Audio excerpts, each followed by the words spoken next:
बीडच्या भूमी परिसरातील भूमिगत पार्किंगचा मुद्दा तापला। भूमिगत पार्किंगचं काम तात्काळ थांबवा, जितेंद्र आव्हाडांची मागणी। गट क च्या रिक्त पदांची भरती एमपीएससीच्या मार्फत करणार, उपमुख्यमंत्री देवेंद्र फडणवीसांची मोठी घोषणा। विधान परिषदेची निवडणूक बिनविरोध होण्याची दाट शक्यता। उमेदवारी अर्ज भरण्याचा उद्या शेवटचा दिवस। महायुतीकडे 9 तर महाविकास आघाडीकडे 2 उमेदवारांपुरती मतं। संभाजी भिडे धर्मद्वेषी जातीवादी, जितेंद्र आव्हाडांचा संभाजी भिडे यांच्यावर हल्लाबोल। जुन्या पद्धतीच्या प्रमाणे पेन्शन द्या, कर्मचारी संघटनेची मागणी। कर्मचाऱ्यांना वाऱ्यावर सोडणार नाही, थोरातांच्या प्रश्नाला अजित पवारांचं प्रत्युत्तर। शेलारांच्या अभिनंदन प्रस्तावावरून विरोधक आक्रमक। खेळाडूंच्या ऐवजी शेलारांचं अभिनंदन कशासाठी? विरोधकांचं सभागृहातून वॉक आउट।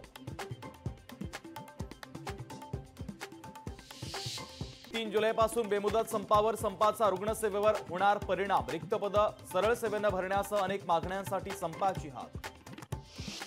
नांदेडच्या किनवट तालुक्यातील अप्पारा पेठमधील धक्कादायक प्रकार। पोषण आहारामध्ये किडे आणि अळ्या निघाल्यानं एकच खळबळ।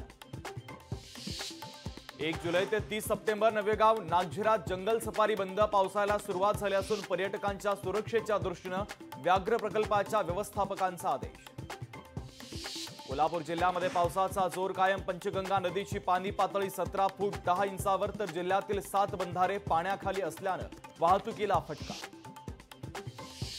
अनेक दिवसांच्या प्रतीक्षेनंतर नांदेड जिल्ह्यामध्ये दमदार पावसाची बॅटिंग। पावसानं आसना नदीला पूर, तर शेतकऱ्यांची शेतीच्या कामासाठी लगबग।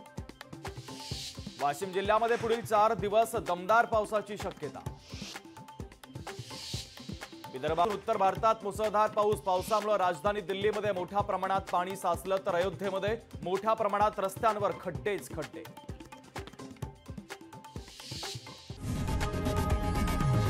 लोकशाही मराठी ऐका, पहा, जागरूक रहा।